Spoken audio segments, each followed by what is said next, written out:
Thank you, Chairman Whitfield, Ranking Member Rush, and members of the subcommittee for the opportunity to testify at today's hearing.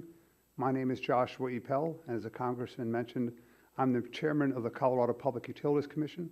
Prior to my appointment to the Commission, I was Chairman of the Colorado Oil and Gas Commission, so I understand a little bit of the issues, and we are sort of the baby brother to the Railroad Commission.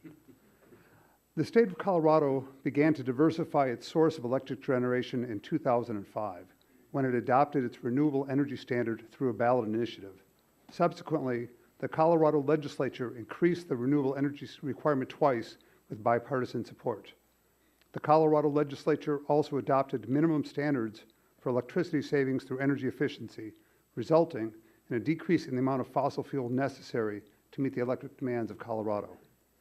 In 2010, the Colorado General Assembly did something extraordinary. It passed the Colorado Clean Air Jobs Act. Representative Gardner was a supporter of the act.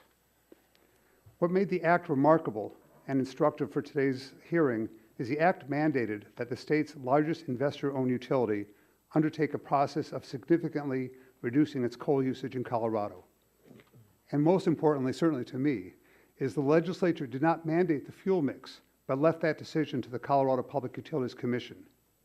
The decision adopted by the Commission and ultimately approved by EPA is instructive on a way to meet the challenge of natural gas and electric coordination, and also to meet the potential EPA regulations for existing generation sources. First, the Air Quality Control Division, our regulatory agency in Colorado, was instructed to aid the Commission. And second, it was the Commission that determined the correct mix of fuel switching to natural gas, plant retirement, and retrofitting of existing coal-fired units.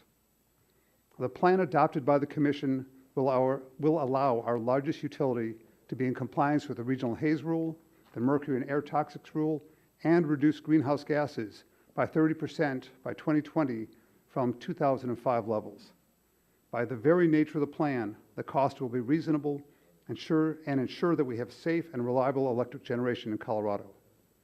A central element of this plan is Colorado has made a conscious decision to switch some generation, not all, from coal to gas. We are assured that we will not have a conflict with electric and gas generation because Public Service Company of Colorado signed a 10-year long-term contract with a gas producer in Colorado. Now, at this point, I've got to be fair to the other regions. Colorado is unique. We have a surplus of gas, and we also have an existing pipeline infrastructure that allowed that signing of a long-term contract.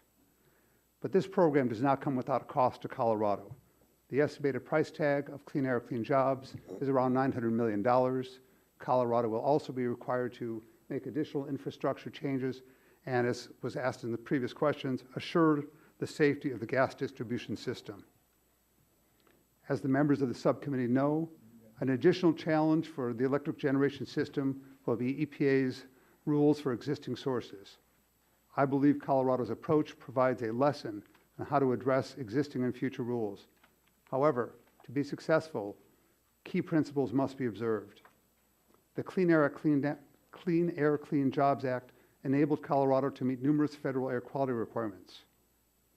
And because the Commission selected a suite of controls, fuel switching and plant retirements, and what we did is we examined the entire fleet of Public Service Company. If each generation plant were controlled individually, it would have been prohibitively expensive and politically impossible. By being technology agnostic, Colorado selected the right balance of fuel switching, retirements, and retrofits to provide both the necessary reductions and keep rates reasonable and the system safe and reliable.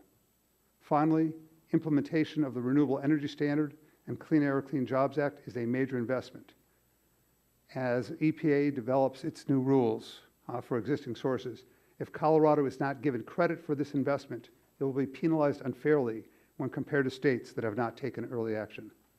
Thank you for the honor of representing Colorado before the subcommittee, and I'll be pleased to answer any questions.